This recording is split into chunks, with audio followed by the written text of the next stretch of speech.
Dhukkubni cimaan wayii isin qabattee kadhannaadhaaf gara mana amantaa yeroo deemtanii namni isinii kadhate suni fayyitee jirta qoricha qabdu kana fudhattu kana gati yoo jedhe gatuu qabdu moo qoricha ittuma fuuftanii waan ta'u ilaaluutu isin dura jira. Akkam jirtu? Ani Dr. Dassaalenyiidha. Ispeeshaalistii baqaqsanii yaaluuti. Egaa namni kamiyyuu yeroo dhukkubaan qabamu, yeroo cinqamu, yeroo dhiphatu iddoo adda addaa deemuun waanuma jirudha.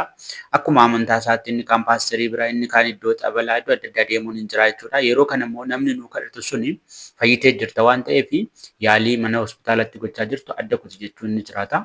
Yeroo kana immoo dhukkubsataan dhukkubsate suni yaaddoo biraa keessa gala. Maaliif yoo qorichicha gatuu baate yookaan immoo yaalii godhaa jiru san yoo adda kutuu baate namoonni kadhataniif sun yeroo baay'ee ati amantii hin qabdu, ijaa hin amannee fi fayyuu hin dandeessu, sirriitti hin amannee keessa keetti hin fudhanne jechuudha. Isa kadhatame kana jedhuuni.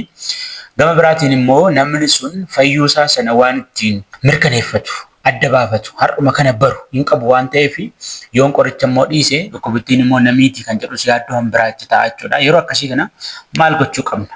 Maal gochuu akka qabnu isinittan himaa. Gara fuulduraatti immoo viidiyoowwan opereeshinii faana wal qabatanii jiran kan fayyaa laallatan isin hojjedha waan ta'eef akaawuntii yuutuubii kana immoo sabiskiraayib gochuudhaan na caqasaa isiniin jedha. Waggaa 5 har'aa dura waan na mudatetu jira. Innis maalidha? Haati tokko kaanserii harmaa dhukkubsattee yaalamuuf gara keenya dhufte qorannoo erga goonee kaanserii harmaa ta'uu isaa barreen booda nutis haadha kanaaf opereeshinii akka barbaachisu itti himne innis harmi tokko akka baafamuu qabu itti himne jechuudha. Isheen yericha yeroo dooktoriin akkas jedhee itti immoo በኢየሱስ ስም አርሚ ኮ ሙረሙ ጀቴት ፊግዴ ዴምቴ ጀቹዳ የሪቻፊ ኢሰ ቦደስ ሞ ገረመና አመንታ ደቄ ከደና ጎቺሲፈቴ ከደና ረግ ጎቺሲፈቴ ቦዳ harmeen keenya kun baay'ee gamna waan taateef akkasumas maatiin support ishee godhanis aware kan ta'an yookaan immoo kan baratan kan beekumsa sirriitti qaban hijaa ta'anii fi fayyitee itti jedhamee fi qoricha dhiisnee yookaan immoo yaalan dhiisnee qorannoo gochuu deemtee jechuudha irra deebitee.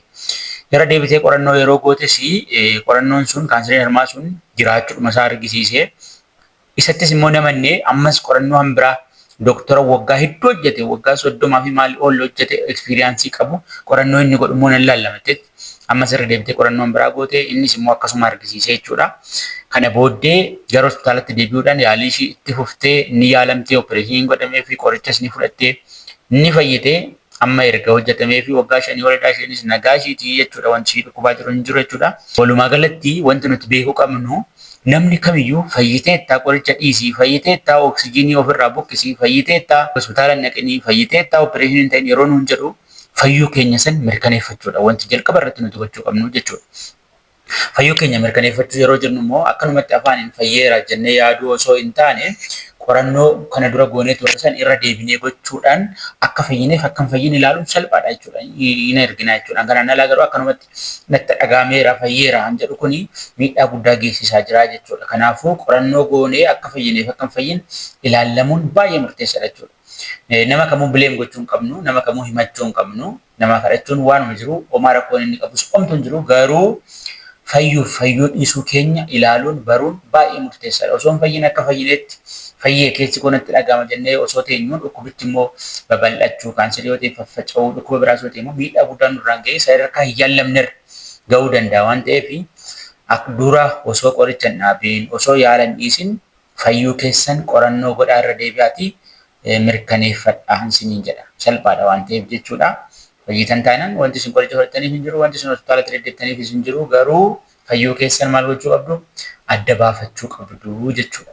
Yoo akkas hin taane garuu dhukkubuma salphaatti qorichaan yaallamee fayyuu danda'u lubbuu keenya dhabuun jiraachuu danda'a jechuudha.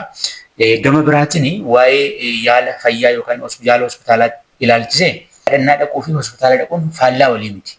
Maaliif doktorotaaf beekumsa kan kennu waaqayyoodha, ogummaa kan kennuuf waaqayyoodha. Doktoroonni tokko hundoo waa kadhatanii kan opereeshinii hojjetan kan nama yaalan illee ni jiru waan ta'eef kadhannaas godhachaa hospitaalattis yaallamuun homaa wanti inni faallaa walii ta'u hin jiru jechuudha. Kanaafuu hubannoo kana qabaachuudhaan yaalii keenya geggeessuu qabnan jedha. Galatooma.